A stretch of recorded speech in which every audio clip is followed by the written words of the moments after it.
Observe what these people are doing. They take advantage of the moment when the lady is distracted and take her money. The man says they shouldn't do that.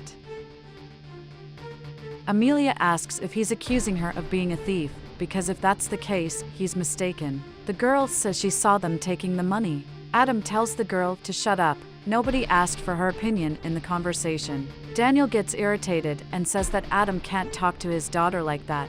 Adam asks why he brought his daughter to the job interview. It's not a daycare.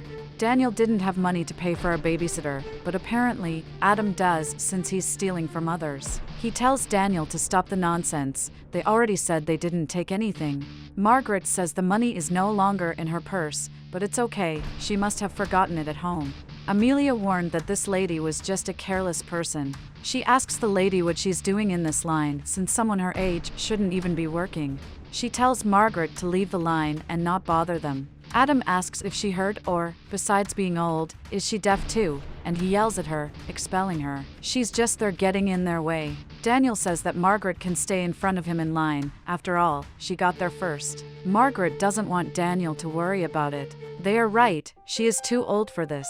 He says she can stay there, she arrived first, but Margaret is concerned that he will lose his place in line, but he says it's not a problem, she can stay in his place. The girl asks why she let them do that to her. She replies that she can't afford to argue anymore, so it's better to leave them aside. She tells the girl not to worry, they must need the money more than she does. Daniel is curious, what is a lady her age doing in line for a job? Margaret replies that she lost her source of income and found herself in the need to look for a job. She asks what such a sweet girl is doing in that line. Daniel explains that there is no one who can help him take care of his daughter, so she has to accompany him everywhere. Margaret asks where the girl's mother is, but he replies that his wife passed away some time ago. It's just the two of them, but fortunately, they have each other. She says she's sorry, but Daniel doesn't want her to say that. They can handle this situation well. There's no need to feel sorry. Margaret asks if the girl is hungry, and indeed, she is. Margaret brought a snack, and the girl thanks her for that. She says that if Daniel wants to move ahead of her in line, he is welcome. She needs to use the bathroom urgently. He says she doesn't have to worry about it. She can go to the bathroom, and he'll stay there saving her place. She asks if he's sure about that, if she can really go, but he says yes, she can go, and he shows her where the nearest bathroom is. The secretary welcomes the candidates and says that soon they will start the interviews.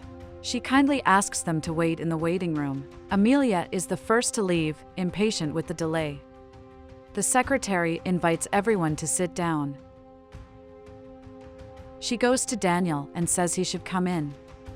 He asks if she can wait just a little longer, but the secretary replies that the interview is about to start, and if he doesn't go now, he may not have time to participate.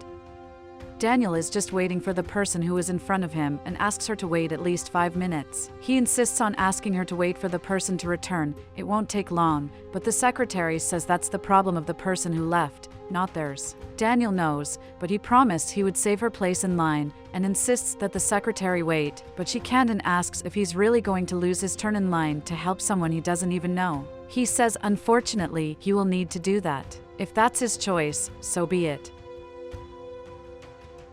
The girl complains that this is taking too long and she doesn't want to eat anymore. He says it's okay, but he's worried about losing the job opportunity. A few minutes pass, and the secretary asks if he's not going to enter, but he says that Margaret is coming, she just needs a few more minutes. She can't wait any longer, the boss is already arriving, and they need to start. He asks for just 1 more minute, and points out that here comes the person they were waiting for. He warned that it wouldn't take long. Margaret apologizes for the delay. The secretary says they need to go, the interview is about to start. The girl hurries her father. The secretary can now start everything and asks who Margaret is. She waves, and the secretary says she can go into the room, please. As for the others, she asks them to wait. Amelia is indignant with this. Besides messing up everyone, Margaret cut in line and went ahead of everyone. Daniel says she can't talk about justice. Adam won't allow that old woman to steal their place, that won't happen.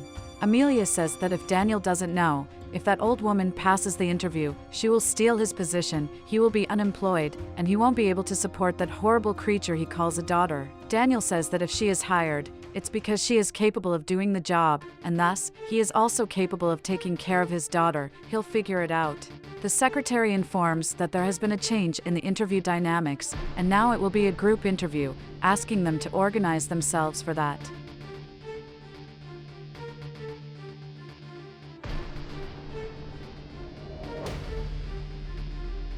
Amelia wants to know what this is. A joke? Do they think she's a fool? She wants to talk to the CEO of the company. Where is she? It was just what was missing to make it worse, that filthy old woman playing this game with them. Adam asks her to control herself, but Amelia is furious. He says Amelia is stupid. She is the CEO of the company. Margaret says it's true, she is the CEO, and she just disguised herself as a candidate because she only wants honest people in her company, but she could see that there is no honesty with them. Adam pretends not to know what she's talking about. Amelia tries to apologize and still tries to hand in a resume, but Margaret refuses. She has seen everything she needed in that line. Adam says he has the right to explain himself, but Margaret says they lost that right. You know the money they took from her purse? She says they can keep it because it will be the only money they will see for a long time. Depending on her, they won't be hired anywhere. She asks them to leave. Amelia says this is not fair. Adam is irritated for being dismissed without even being able to show his skills at work. He wasn't even interviewed. Amelia says that Margaret can't just dismiss her like that. She is a great professional, graduated from the best university in the country with high grades, took several courses, is an excellent candidate. Adam says she is lying. She didn't do all that she claims to have done. His resume is perfect, much better. He has much more experience than her. They start arguing with each other. Margaret interrupts the argument and says that what she needs they don't have, which is honesty and trust. Adam argues that he is honest, did not lie on his resume, unlike Amelia, who put several things she doesn't know how to do. They start arguing again. Margaret doesn't want to know about anything, she just wants them to leave her company. Amelia says she won't waste time with this stupid interview, and leaves, still arguing with Adam about whether she lied on her resume or not. Daniel doesn't know what to say about the situation, apologizes for being involved in this, and says he's leaving too. Margaret says no, he should stay. He asks how this can happen if she just dismissed highly qualified people while he doesn't have half the skills that the others have. She says that doesn't matter. The way he treated her in line, defending her, with honesty, with respect, that was already worth much more than endless diplomas. He's incredulous.